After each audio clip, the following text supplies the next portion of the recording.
We are continuing with our series on eyewitness, lessons from people who saw Jesus suffer. As we prepare for the Holy Week, we continue to look at the lives of people who have had a personal encounter with Jesus.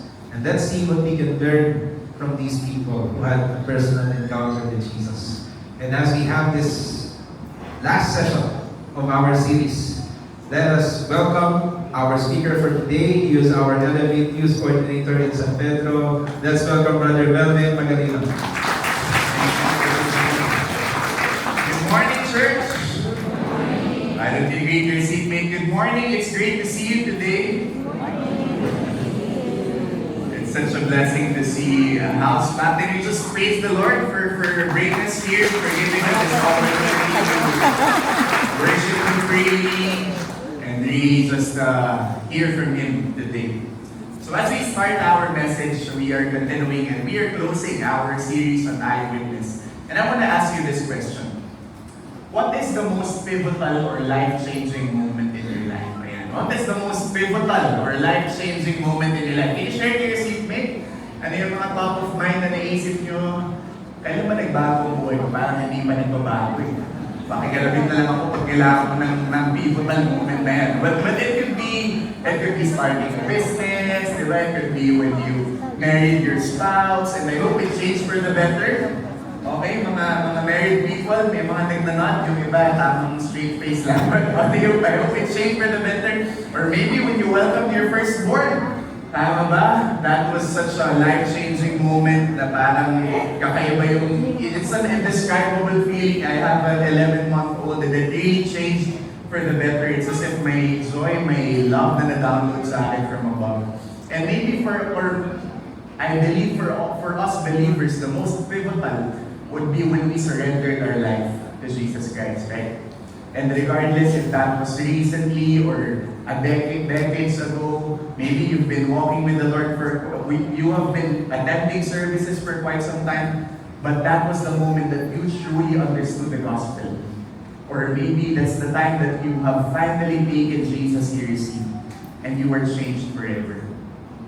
And we are gathered here today, and if you've not made that decision, that's really the sincerest prayers that we have here, that you will encounter Jesus and that you will surrender your life to Him. And so when we talk about pivotal moments in our lives, and we talk about the most pivotal moment in history, what could be the most pivotal moment in history? What do you think? Any guesses? Any top of mind thoughts? Yes, that's really the time that Jesus gave up His life on Calvary. It literally changed history. It literally changed the world. In fact, it changed our calendars, right? Before Christ and AD. It was something that the world or the Jews during that time were looking forward to. That finally the promised Messiah would come. And for us today, it's a pivotal moment that we will always look back on. And maybe for most of us, if not all of us, when we picture Jesus Christ, what do we think about? It's always what? It's always the cross. We think about His love portrayed for us. We think about His love exemplified, lived out for us in that cross. Because friends, on that cross, of all times, the Calvary is the turning point. Of all love, it is the highest point. And of all salvation, it is the starting point. And of all worship, it is the central point. Eric Sower said that. That this is the most defining event in history that everyone, and including the next generations to come, will always look back on that moment, on Calvary. And Jesus gave up His life for all of us. Not just for the Jews, not just for the Israelites, but all of us. Salvation is possible because Jesus died on the cross. And you know, as we continue our series today, while I was studying these verses, it's like I had my own personal retreat, just looking at the eyewitnesses' accounts, the sufferings of Jesus. And I pray that I may take you with me as we journey and see these eyewitness accounts and really have a deeper appreciation, that our hearts will be kindled again and not take what Jesus has done for us on the cross for granted. So I'm so excited to dive in. But before we proceed to look at the witnesses, why don't we again join our hearts in a word of prayer. Heavenly Father, we thank you and we praise you for gathering us here. We thank you for a brand new day, for your mercies that are new. We thank you that we still have life, that we can still worship you and come before you. And Father, I pray that as we listen to your word with you, open our hearts, open our minds with you. Keep us away from distractions, and may this be a moment between you and us, O God, individually, that we may encounter you in a very personal way. In Jesus' name we pray. Amen and amen. So as we start last week, we finished off with Pastor Mark talking about the witnesses, including the women whom Jesus prophesied about the end times. Can you recall that? And today we'll continue in verse 32, where it says here, 2 others also, who were criminals, were being led away to be put to death with him. So as we continue the eyewitness accounts, we now go to the criminals, and later we'll talk about the 2 criminals that witnessed the death of Christ. But I want to pause here, because this is actually the fulfillment of the prophecy found in Isaiah chapter 53, verse 12, where it says there, can we read the verse below? Go. And was numbered with the transgressors, yet he himself bore the sin of many, and interceded for the transgressors. So during the time of Isaiah, this has long been prophesied that Jesus would be numbered with the transgressors. And here, this was the criminals that he was numbered with. And I want to pause here, because at the end of our lives, we will be either one of those criminals. And I'll get to that later. And this is a picture of the criminals who were hung on the cross with Jesus.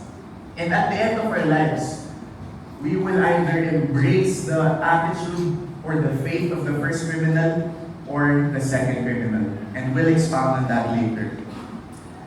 And so when they came to the place which is called Calvary, you know, in most of the translations, the Calvary is called the skull or Golgotha. And then only in the King James Version do we get that Calvary. And it says there they crucified him, the malefactors, one on the right and the other on the left. And you have to realize that this is, again, the most pivotal moment in history. It was the worst expression of sinfulness of man when they killed the Son of God himself. But it was also the best and the most powerful expression of God's love when he allowed himself to be killed by these people, of course only to rise again after 3 days. And so in verse 34, let's see this together, go. But Jesus was saying, Father, forgive them, for they do not know what they are doing. And they cast lots, dividing up his garments among themselves.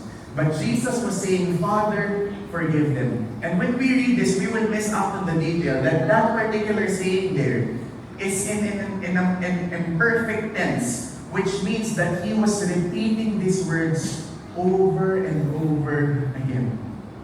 Meaning during the time that Jesus was on the way to the cross and these people were hurling abuses at him, saying all kinds of things, all of the suffering that he endured, he kept on repeating, Father, forgive them. Father, forgive them, for they do not know what they are doing. He did not only say this once, but all throughout that journey, he kept on repeating, Father, forgive them, Father, forgive them. And people were hearing Jesus say these words. And maybe they started thinking, how come Jesus is responding this way? We are killing him, or we are putting him on his way to the cross, and he keeps on repeating, Father, forgive them, Father, forgive them. And so what happened, and the people stood by, and even the rulers were sneering at him, saying, he saved others. Let him save himself if this is the Christ of God, his chosen one.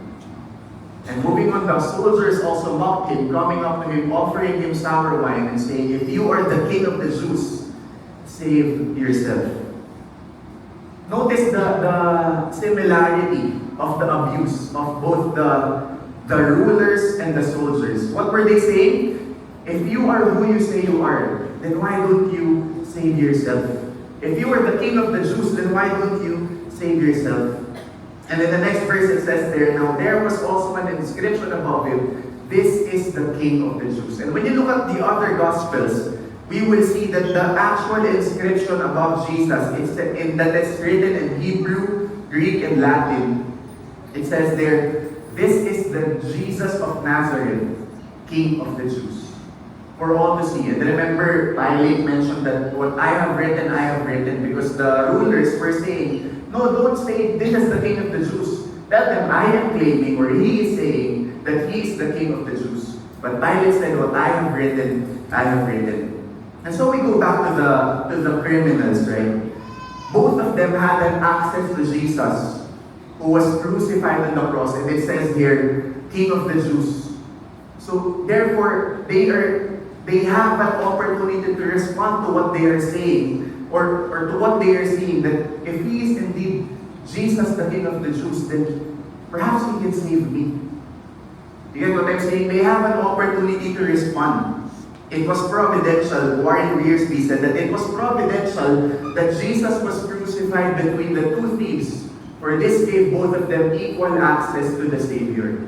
Both could read Pilate's superscription, this is Jesus of Nazareth, the King of the Jews, and both would watch him as he graciously gave his life for the sins of the world. Meaning, before we dive into the two criminals, we just want to lay that down, that these criminals, they had equal access to the Savior, and they had equal chances of responding to what they were reading, that Jesus is the King of the Jews. And so we now go to the witnesses, and today we will cover 4 witnesses. First is the criminal who insulted Jesus. Second, the repentant criminal. Third, the centurion. And lastly, Joseph of Arimathea. So let's dive into the first one, the criminal who insulted Jesus. In verse 39, let's read this together, go. One of the criminals who were hanged there was hurling abuse at him, saying, are you not the Christ? Save yourself and us. Now notice, what did he say? He asked Jesus, are you not the Christ? Save yourself and us. And earlier, if you will notice, this is actually the same abuse that were being thrown at Jesus by both the rulers and the soldiers. The rulers were saying, he saved others, let him save himself. If he is the Christ of God, his chosen one. And the soldiers also mocked him, if you are the King of the Jews, save yourself. There is something similar, right, about the abuses that were being thrown at Jesus. The rulers, the soldiers, and the criminal hurled a similar abuse. They're saying, if you are who you say you are, save yourself. Or on the criminal's end, he's saying, if you are who you say you are, then save me, save us. And you know, in today's world, it would translate to the question, Lord, if you can really do this, then why don't you do it? And maybe in our walk with the Lord, or we have heard people ask that question, Lord, alam mo naman kaya mo to eh. So bakit hindi mo ginagawa? Lord, alam mo naman kaya mo itigil yung gera eh. So bakit hindi mo tinitigil yung gera? Lord, alam mo naman kaya mo itigil yung pagtaas ng gas, di ba? Lord, baka naman pwedeng pakipagalan lang. Kasi medyo masakit na eh. Di ba? So, Lord, I know that you have the capacity, you have the power to do all of these things. So why are you not doing it? And maybe in our lives we have stumbled upon that question. And that is not an easy question to ask, right? And sometimes we're dealing with things in our lives and we're having a hard time. Lord, I know that you have the capacity, you have the power to do it, so why are you not doing it? But you know, we have to understand that in as much as God is powerful, God is also sovereign. And as much as God is powerful, God is also all-wise. And He says that His thoughts and His ways are higher than our ways. And therefore, whenever we come across that question, we have to exercise our faith and say, Lord, I know that you are able to do it, and I don't know why you're not doing what I believe you can do, but I will still trust you.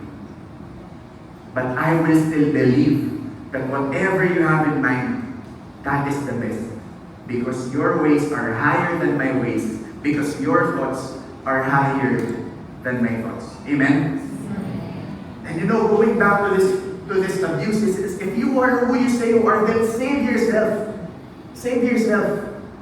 So ignorant to the fact that if Jesus actually saved himself from the cross, then what would have happened to all of us? Then salvation will not be possible for all of us.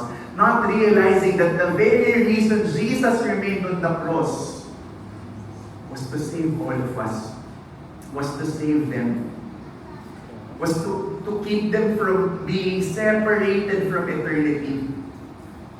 Imagine, he kept on hearing these abuses. Why don't you save yourself? You claim to be the Son of God. You claim to be the chosen one. You have the power. Why don't you do it? And Jesus cried, I'm doing it for you. I'm here because I'm doing it for you. I'm suffering because I'm doing it for you. And that's where, when it is important to begin to trust Jesus, because again, we want to understand fully what he has in mind. But we can always trust his character. We can always trust his good intentions, his perfect intentions. We can always trust his love. Amen? We can always respond by putting our faith in Jesus. And when we think about the first criminal, he said, save yourself and us. Again, the two criminals had equal access to Jesus, and they can respond by putting their faith in Jesus. But for the first criminal, he just wanted to ease his current circumstances. He just wanted to get out of that painful circumstance that he's going through. And you know, before we begin to judge or condemn the first criminal, when there are times in our lives that we come to the Lord and we say, Lord, ano na ako na, get me out of this. Get me out of this pain, get me out of this suffering. And then God takes us out of that, delivers us, rescues us from that position. And then we forget Him. And then we take Him for granted. And then we go on with our lives as if there's no Jesus again anymore. Sometimes we go to God and we ask Him for help with our temporal circumstances. We ask Him for salvation from our temporal circumstances, not realizing that we need Him for our eternal salvation. That's why we should pause and ponder. Do we tend to come to God to save us from our temporary circumstances without realizing that we need Him for our eternal salvation? Because if you think about it, that first criminal, he also asked for salvation. But it was a temporary salvation. And he was not asking out of a repentant heart. He was abusing Jesus. He's saying, if you were who you say you are, then save us. There's no sign of humility. There's no sign of repentance. There's no sign of owning up to his own sin. And friends, what can we learn from the first criminal? I pray that we will not just come to Jesus for temporary salvation. That we will not just come to Jesus to get us out of our circumstances only to forget Him afterward. May we not be like the first criminal who just wanted temporary relief. And so we go to the second witness, the repentant criminal. The same verse 14 on the go. But the other answered and rebuking him said, do you not even fear God, since you are under the same sentence of condemnation? And you are very much familiar with this verse, that this is the only account na Jesus saved that person on his deathbed, on his last moments. And truly, across all the Bible, this is the only time that there is an instance where Jesus saved a person on his deathbed. Now, why is that so? Well, scholars believe two things. First, is that so that we will not have that mindset na I will just go on with my lives. Bata pa naman ako. I'm just gonna enjoy. YOLO muna ako, pare. Diba? Saka na lang pagka medyo fourth quarter na ako ng buhay, doon ko na lang seseryosohin si Lord. Diba? But that's so improbable, and that's a wrong way to approach faith, right? That's why that's the only instance that we see someone being saved at his deathbed. And the second thing is because tomorrow is really never promised. How many among you here, you're sure that you're here tomorrow? Okay, of course we hope, di ba? Okay na po ganyan, Brother Melvin. But there is no certainty. We cannot say that we will defer that decision because tomorrow is never promised. But going back, but the other answer, rebuking him, do you not even fear God, since you are under the same sentence of condemnation? Friends, what we don't realize here is that in the parallel gospel accounts, we would see that this same criminal who rebuked the other criminal were also hurling abuse at Jesus at first. When we look at Matthew 27 verse 44, the robbers who had been crucified with him were also insulting him with the same words.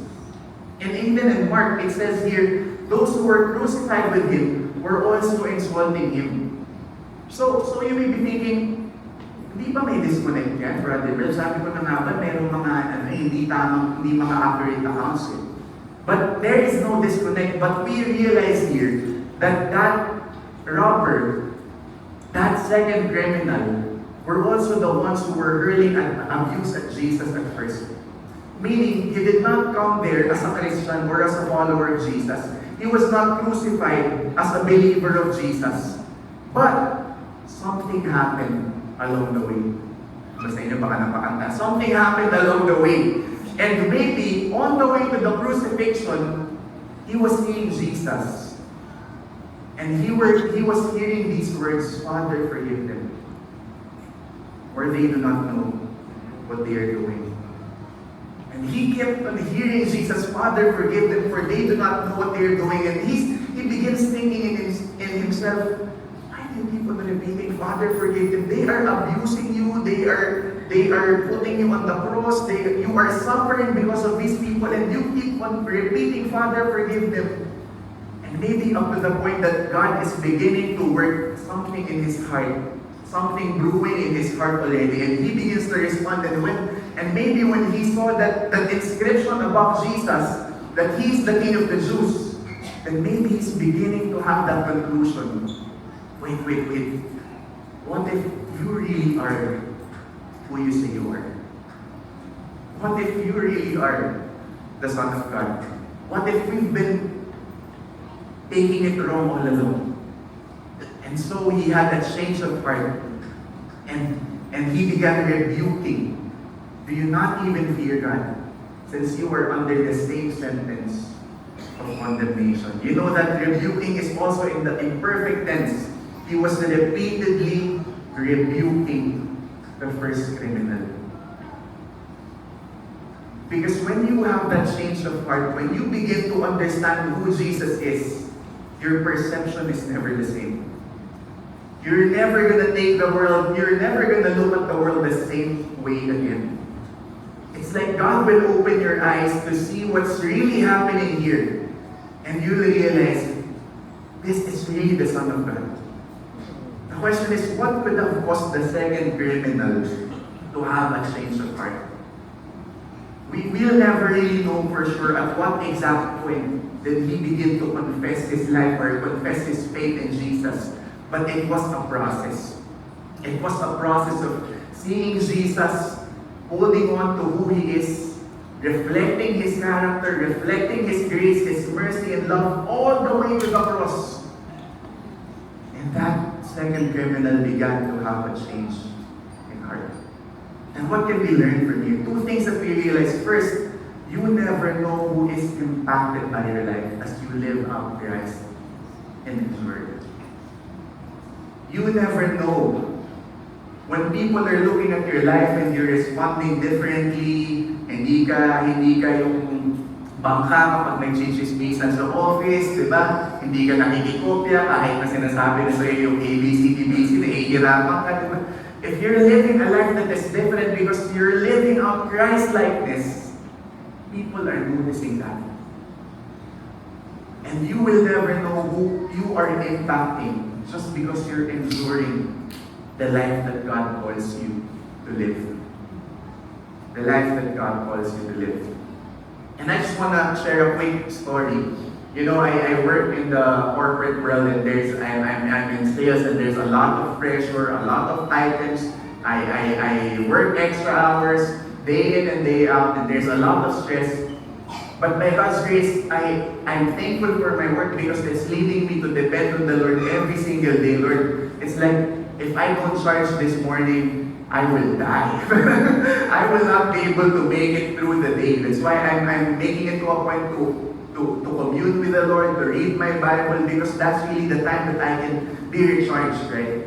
And one of our senior leaders in the company just messaged me last week, and he just asked me, how are you? And I'm thinking, why would you ask how am I? This is something that I'm just hearing in the church, right? You don't often hear stuff like that in the corporate world. And that was during the night, right? And I was saying, okay naman, and all that. And I asked him, how are you? And then he just brought up randomly, well, I know that it's difficult, but thankfully you have your spiritual foundation. And he brought it up randomly, and I was so shocked. How was this?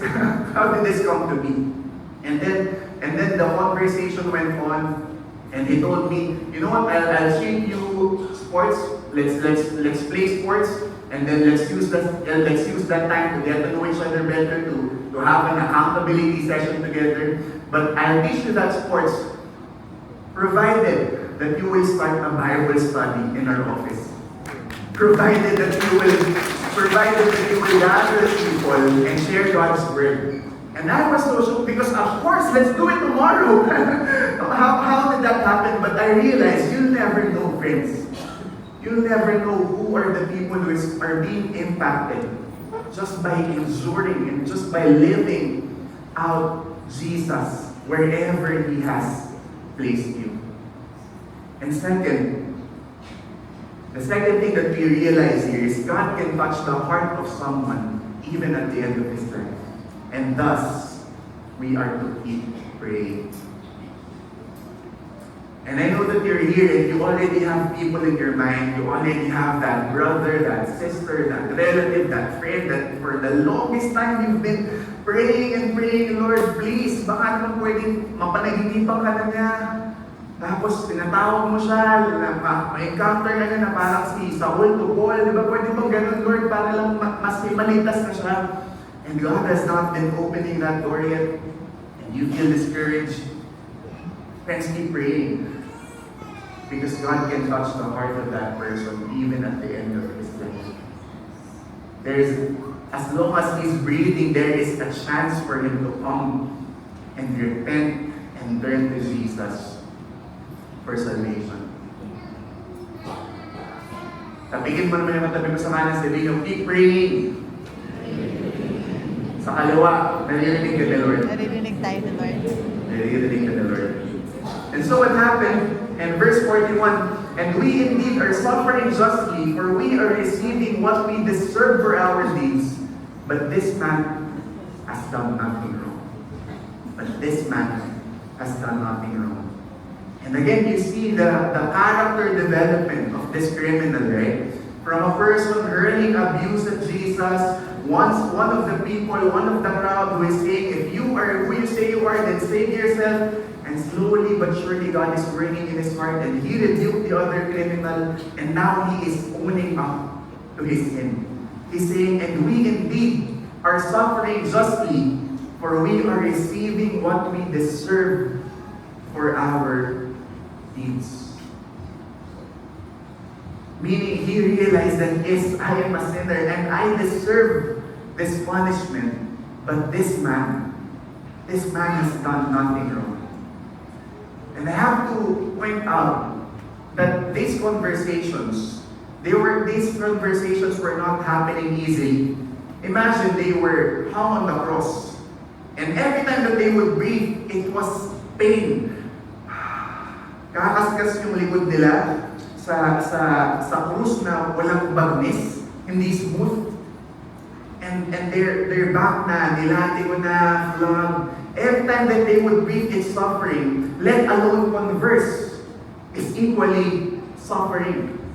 And so when they were conversing, when they were saying these things, they were suffering. And it was not easy. But still, the second criminal realized that this is something that is worth saying. This is something that is worth pointing out. That indeed we are suffering justly, for we are receiving what we deserve for our deeds. A story has been told about a woman who is ministering in prison. And one of the prisoners just put his face between the bars and saying, you know what, I'm a horrible, wretched sinner. I'm a horrible, wretched sinner. He's talking to the woman who is ministering. And the woman responded by saying, thank God. No, you don't understand. I'm a horrible, I'm a wretched sinner. And the woman was like, thank God. What do you mean? Why are you insulting me? I'm telling you I'm a sinner. No, thank God. Because you know that you are a sinner. And salvation starts when you acknowledge that you are indeed a sinner and is in need of salvation. Because friends, that's the gospel. The good news will not be good news unless we realize the bad news. And the bad news is that we are all sinners. We are all sinners that are on the way to hell because of our sins. But the good news is that Jesus has paid the penalty of our sins. Jesus has died for us and offering us salvation if we put our faith in Him. For one to be saved, one must first humble himself and acknowledge that he has sinned against God. And maybe we still know people, or we still have that mindset, yes, I'm a sinner, but there are a lot of worse sinners than me. They need salvation, not me. Do you realize that all of us are falling short the glory of the standard of God? And we are all deserving of eternal separation from God. And until we realize that, we will not appreciate the good news that Jesus has come down to save all of us, to die for all of us, and give us an opportunity to respond by putting our faith in Him. And so He responded to the final request, final statement that criminal had. He was saying, Jesus, remember me when you come in your kingdom. At this point, Jesus, he's saying, Jesus, at this point, I believe that you are who you say you are. And that inscription, King of the Jews, hindi yan bola. I believe that you really have a kingdom. And so his simple petition is, Jesus, remember me when you come in your kingdom.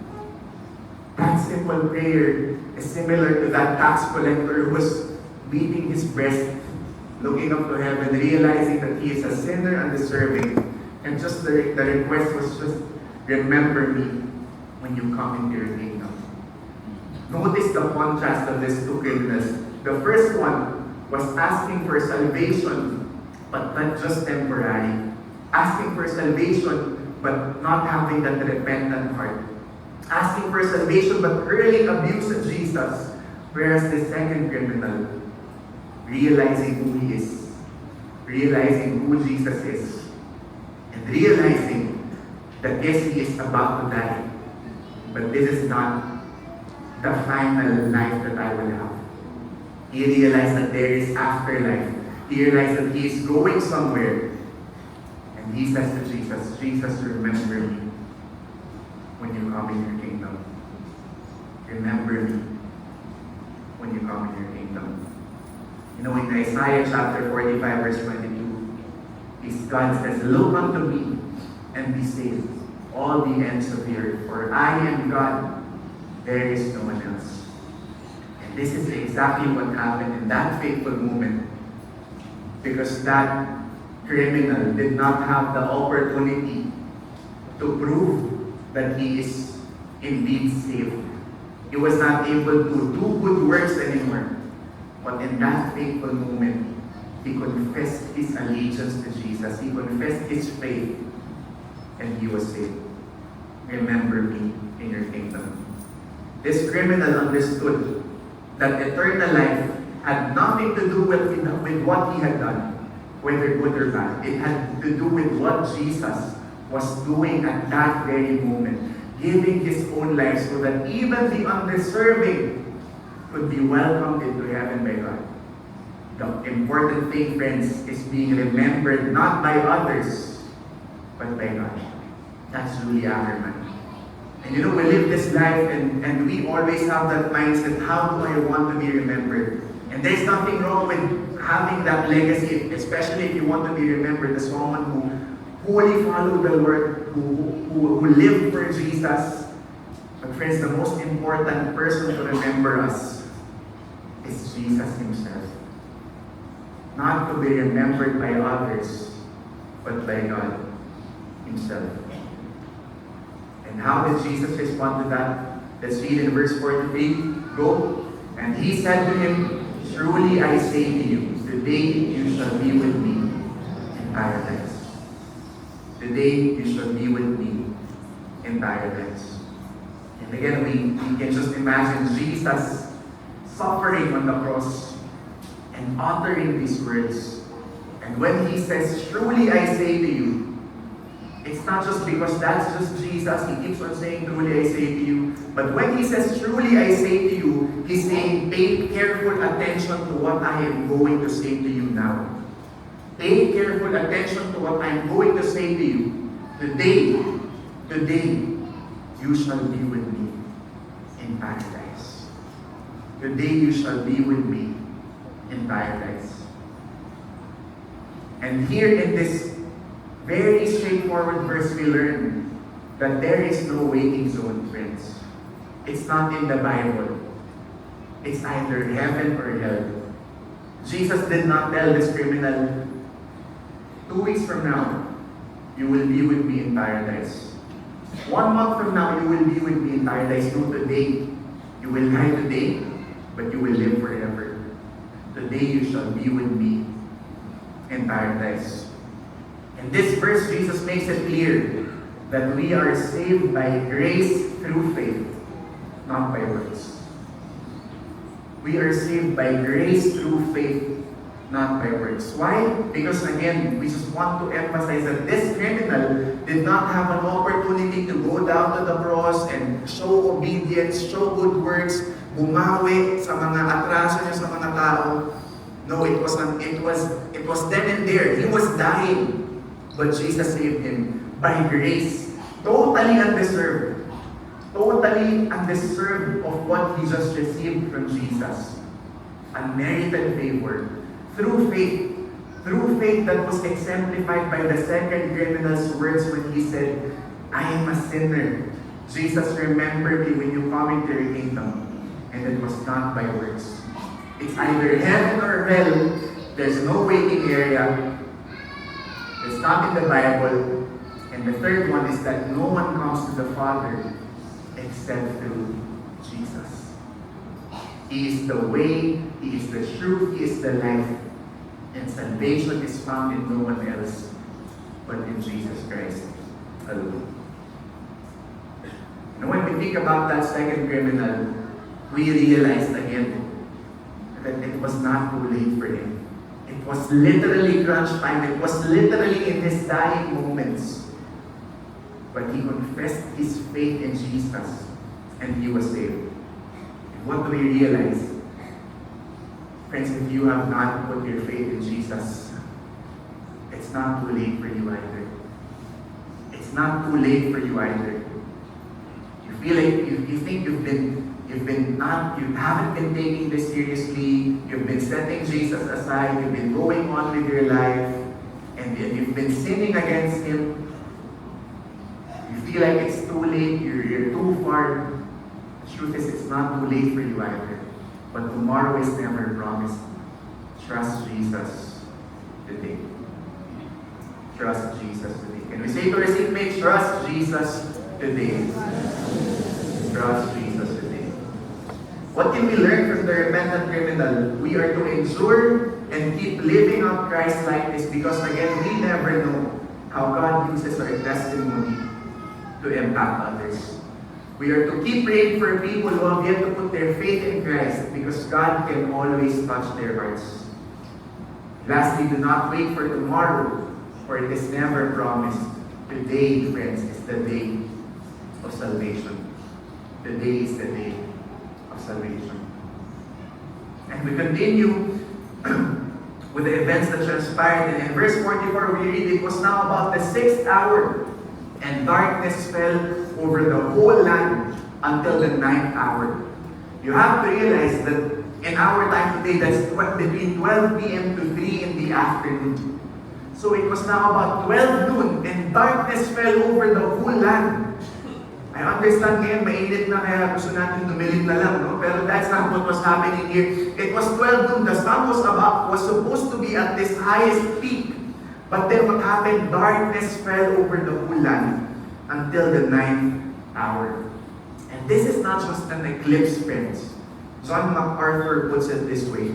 The darkness was not caused by the absence of God, but rather by His presence in full judgment, vengeance, and fury. But because He is infinite, in just 3 hours, Jesus was able to absorb all the punishment of eternal hell for all who will ever believe. In that 3 hours, the punishment because of the whole world, the sins of the whole world was being absorbed by Jesus. And He bore in His own body for our sins, even though He knew no sin. He was made sin for us. He was wounded for our transgressions. He was crushed for our iniquities. He was made a curse for us.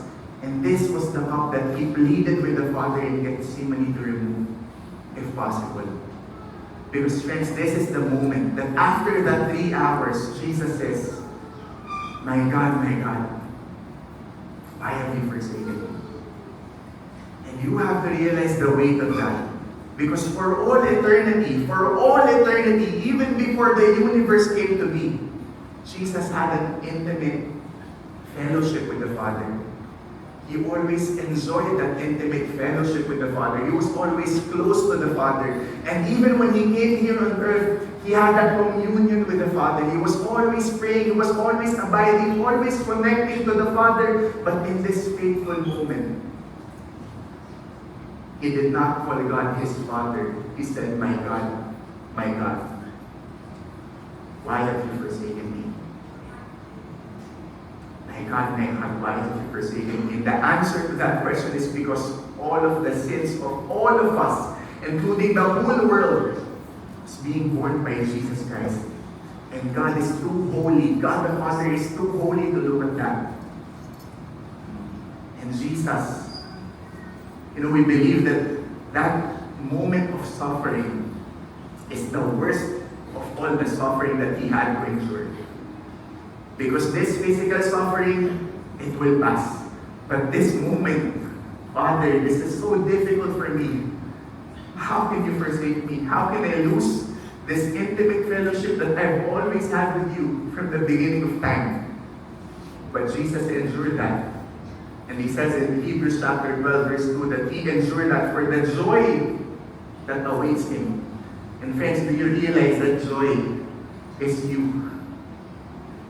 That joy is saving you. That joy is having you with Him one day. That's the reason why He laid down His life for all of us. That is the love of Jesus for us, my friends. The sun was obscured. And what happened after?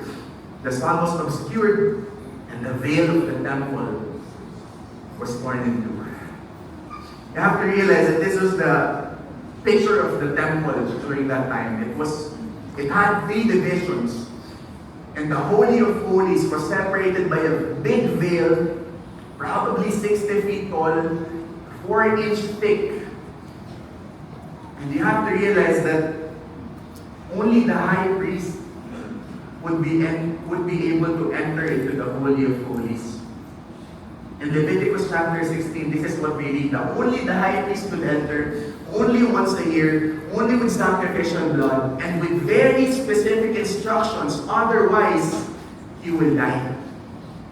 If that high priest entered into the Holy of Holies unprepared, he will die. That is the weight of the Holy of Holies. And And that is the veil that separated everyone else from that Holy of Holies. But tearing of the veil symbolizes that through faith in Christ, we now have access to the Holy of Holies. All of us now have access to the Holy of Holies because of the blood of Jesus. And we do not just have access once a year, friends. We have access to the Holy of Holies right now, later tonight, tomorrow in the morning. And that access was paid for by the blood of Jesus Christ. When Jesus gave his life up, that veil was torn.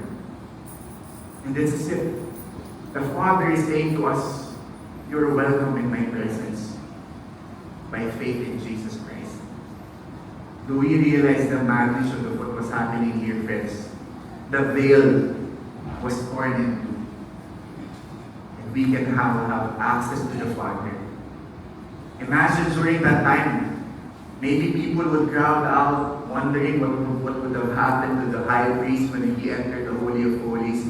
And maybe thinking, sana one day may experience ko rin yun. Sana one day maging high priest din ako, tapos may experience ko rin makapasok sa Holy of Holies.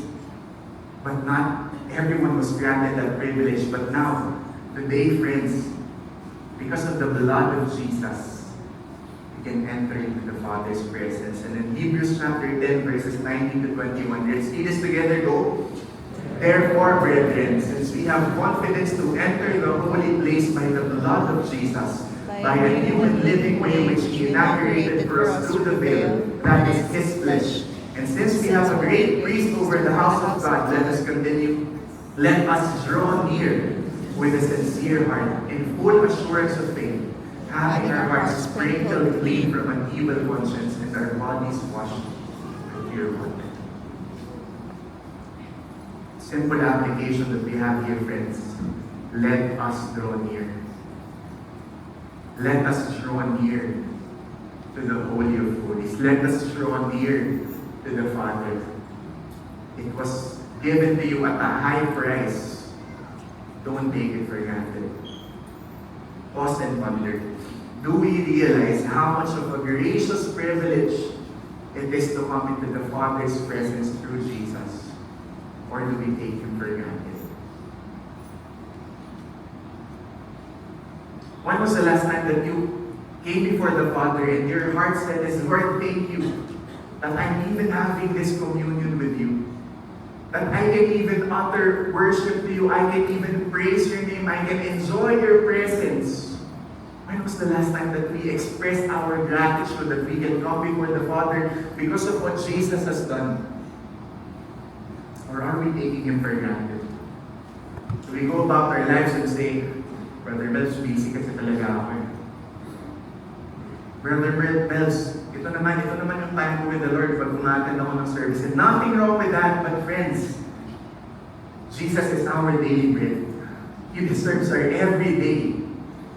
And we need him daily. Let's not take him for granted. Let's not take him for granted. Let's continue. And Jesus, crying out with a loud voice, said, Father, after all of these 3 hours of darkness, after saying, why have you forsaken me? Jesus cried out with a loud voice, saying, Father, into your hands I commit my spirit. And having said this, he breathed his last.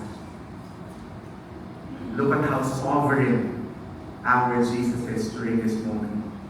That indeed he had authority to lay down his life and to take it up again. You know, the loud voice there, it's a very audible cry. It's a very audible cry. It was a cry not of defeat, friends, but of victory. Victory over sin, victory over Satan, the victory that has been won for you and me. Can we just clap our hands to Jesus for what he has done for us? There's a cry of victory. And again, in John chapter 10, Jesus says, I have authority to lay down my life and I have authority to take it up again. And let's try to picture again what was happening here. Jesus had a very audible cry for all of those around to hear. And in other gospel accounts, he said, Tetelestai, it is finished, it has been done. Whatever has been done for salvation, I have done it already. And people were hearing these things. People were hearing Jesus saying, Father, forgive them. Father, forgive them. They heard Jesus, it is finished. They heard Jesus say that this is, I'm committing my life, I'm committing my spirit back to you. And you see this crowd, thinking about this crowd, there is now a division in this crowd. Some people are starting to respond to Jesus.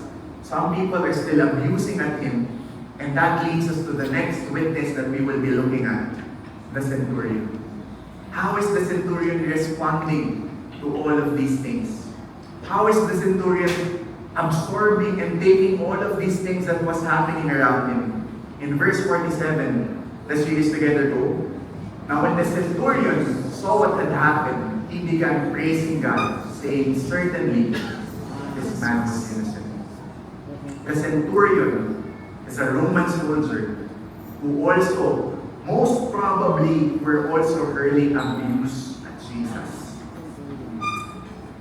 But also surely heard and seen how Jesus has been responding. And when that centurion saw what had happened, he began praising God. What did the centurion witness? He witnessed Jesus asking God to forgive them, for they do not know what they are doing. He witnessed Jesus telling the repentant criminal that he would be with him in paradise.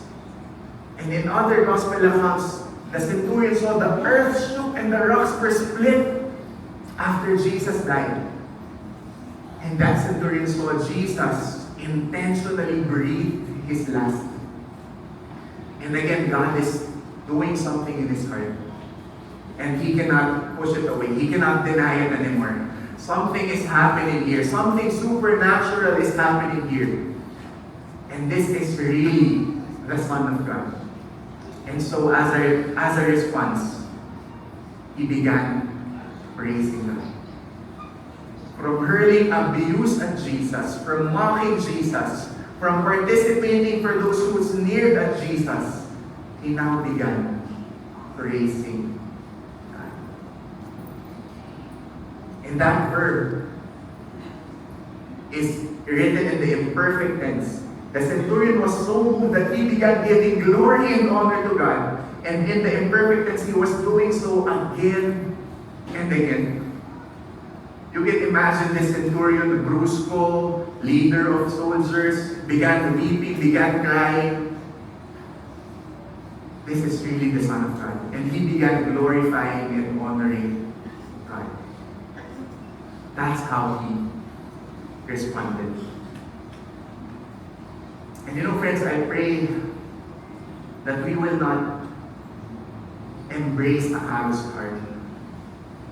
As we approach the Holy Week, may this be a time, if you've been walking with the Lord, but you've been doing so distantly, you feel like He's far because of your sin, because of your failures, may this be an opportunity to internalize who Jesus is, to internalize what He has done, and praise Him with your own words, give Him glory, give Him honor, because that's what He deserves. Like the centurion, may we respond to who Jesus is and what He has done by praising Him again and again, not just with our words, but with our lives. Worship, friends, is not a Sunday thing. Worship is a lifestyle. Worship is a habit. That wherever we are, whatever we're doing, we're giving glory and honor to the Lord. And so what happened, and all the crowds who came together for this spectacle, you have to realize that during that time that Jesus was crucified, there has been a lot of crucifixions already, about 30,000 crucifixions already. But never did they witness someone crucified who intentionally, with authority, breathed his last. Wala pa silang na-encounter na hawak niya talaga yung buhay niya. And when they observed what had happened, they began to return, beating their breasts. And again, that picture of the tax collector beating his breast in repentance and remorse. And all his acquaintances and the women who accompanied him from Galilee were standing at a distance, seeing these things. I pray, friends, that when we think about Jesus, we will respond to repentance. We will realize our sinfulness, but we will be reminded that those sins that you're holding on to, the shame and guilt that you have, those have been crucified with Jesus on the cross. Jesus paid for that already, and you are always welcome to enter into His presence. So far, we've talked about the criminal who insulted Jesus, the repentant criminal, the centurion, and lastly, Joseph of Arimathea. Let's continue reading in verse 50. Let's read this together. A man named Joseph, who was a member of the council, a good and righteous man. Now again, you have to realize, whenever we're reading the Bible, there are a lot of things that we can take for granted if you will not study the context, the things that are written there purposefully. Joseph was a member of the council. That council is the Sanhedrin council, the religious leaders, the likes of the chief priests, the Pharisees, the Sadducees. He was part of that group of people. And you have to take a step back and realize, how did Jesus talk to these people? At one point, He talked to these religious leaders and called them, "You whitewashed tombs. You are clean on the outside, but you are rotten on the inside. You are dead on the inside. You self-righteous hypocrites." That's what Jesus said to those people. So for Joseph to be in the council and described as a good and righteous man, notice the contrast now. Notice the context. Now it's more powerful because this Joseph is also described as a disciple of Jesus, a follower of Jesus, in the midst of those whitewashed tomb people. He was following Jesus secretly, but he was a devoted disciple of Jesus. And he was described as a good and righteous man. And in the next couple of verses, he had not consented to their plan. He was a man from Arimathea, a city of the Jews, who was waiting for the kingdom of God. Joseph was waiting for the kingdom of God. In other words, Joseph was living his life with expectancy, with joyful anticipation that I am just a stranger here. This is not where I belong. There is a kingdom of God that is waiting to welcome me, and I am excited to be there. And so when was the last time, believers, brothers and sisters, when was the last time that you felt excited that one day you were coming home to a city built by God, to a place that He has for you? Or is that thought not even in your radar for quite some time now? Joseph was waiting for the kingdom of God. And I pray, friends, that as we go about our lives, of course, there's a lot of suffering, but keep in mind, you are just a stranger here. You are an alien. You do not belong here. Because when you put your faith in Jesus Christ, you have become a citizen of heaven. You will not be a citizen of heaven. Even here on earth, you are already a citizen of heaven.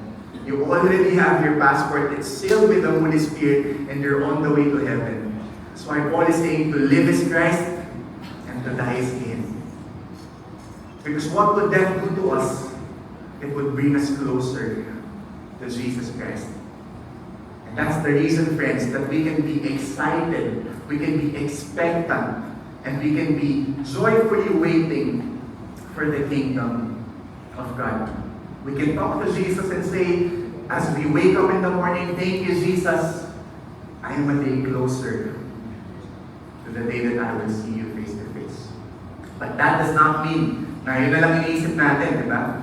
Yes, I am closer to the day that I'll see you face to face, but thank you, Jesus, that I have another day to spend time with my family, to spend time with my son, to spend time with my wife, to spend time with my spouse, to do meaningful work, to serve others, to look out for others, to pray for people, to live is Christ, to die is gain. Joseph was waiting for the kingdom of God.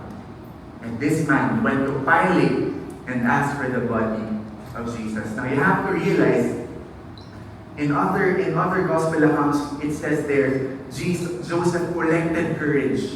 He drew up courage to go to Pilate because that would mean professing his faith in Jesus. That would mean it's not a secret already, it's out. I am Joseph, I'm a follower of Jesus. I am now disassociating myself from the Sadducees, from the Pharisees. I am a follower of Jesus. And that took courage. And he asked for the body of Jesus. And friends, living the life that God wants us to live, it requires courage. It requires strength of heart. It requires you putting your foot down and doing what is right before the Lord, even if the world disagrees with it. It means standing up for your conviction because you know that you are pleasing Jesus and you are not pleasing them. This man went to Pilate and asked for the body of Jesus. And what happened? In verse 53, he took it down and wrapped it in a linen cloth and laid him in a tomb into the rock where no one had ever lain. He took his body down. Again, context, friends. If we take a step back, maybe there are people who were helping him, but it says here, Joseph took the body down. It was a body already dead. It was a body of a 33-year-old person. It was a heavy duty. It's not an easy thing to do. But can you just try to picture it out? Joseph had that once in an eternity privilege of being able to serve Jesus in that way. Removing the crown of thorns, removing the nail from his hands and feet. It was just a precious moment that Joseph was able to enjoy. And it was actually a prophecy fulfilled that he will be buried in a rich man's tomb. That's the tomb of Joseph.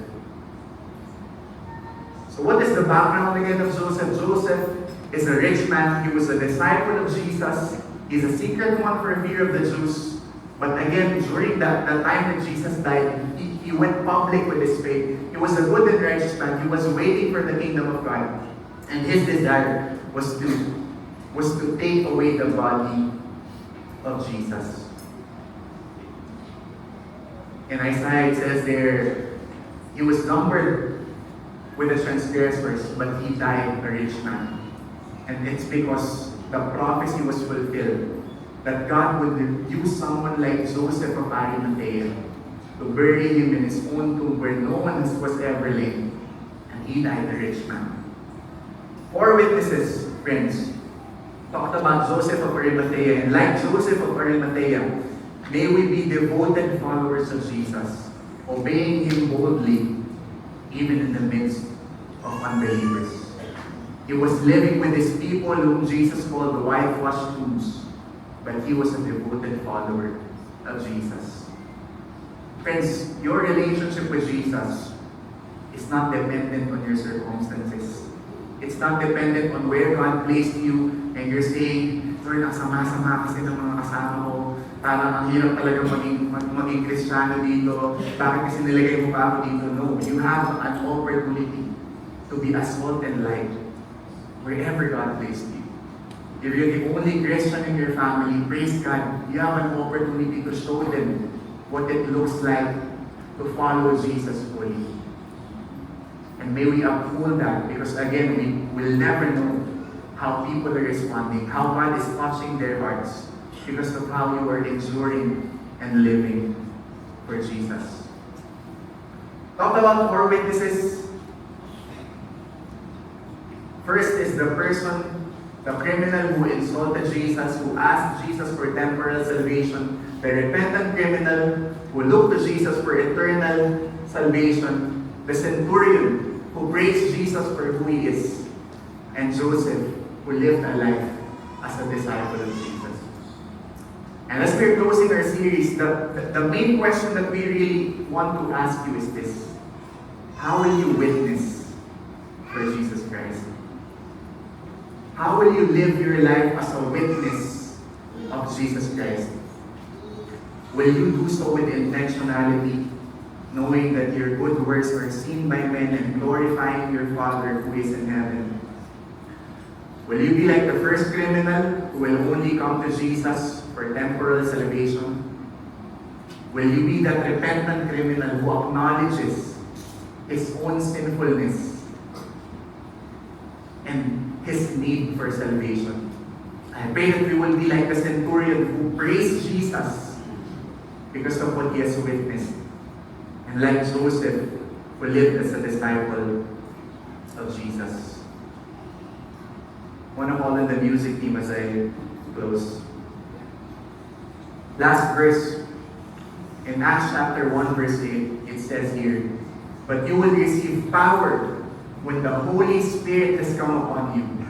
Let's read the next part of the verse go. "And you shall be my witnesses, both in Jerusalem and in all Judea and Samaria, and even to the remotest part of the earth." Friends, if you are a believer, then you are called to be a witness. It is not an option. You cannot use the excuse that I'm just a new believer, I will be a witness next year. No, if you have put your faith in Jesus, if you have understood the gospel, then you can start witnessing. And you will do so not by your own strength, but by the power of the Holy Spirit. By the power of the Holy Spirit. And friends, as we end, I want us to look again at the picture of the cross with the two thieves. Because we're saying during the start of the message that we will only embrace the faith of either of those two thieves. Will you be the first criminal who will only ask for temporal salvation? Or will you be the second repentant criminal who acknowledges his own sinfulness, who has seen who Jesus is and responded in his heart? You truly are a king. You truly are the Son of God. I acknowledge my sin. Remember me when you come into your kingdom. As all heads bow down, as all eyes are closed, as all heads bow down, as all eyes closed, please do not mind your seatmate. This moment is between you and the Lord Jesus Christ.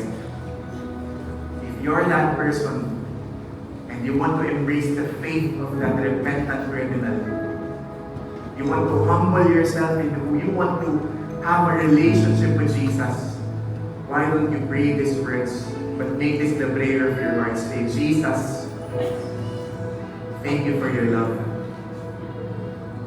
Thank you for dying on the cross for my sins. I acknowledge I am a sinner, and I humbly ask for forgiveness. Jesus, I accept you in my heart as my Lord and Savior. I surrender my life to you. In Jesus' name I pray. Amen and amen." Can we just clap our hands to Jesus?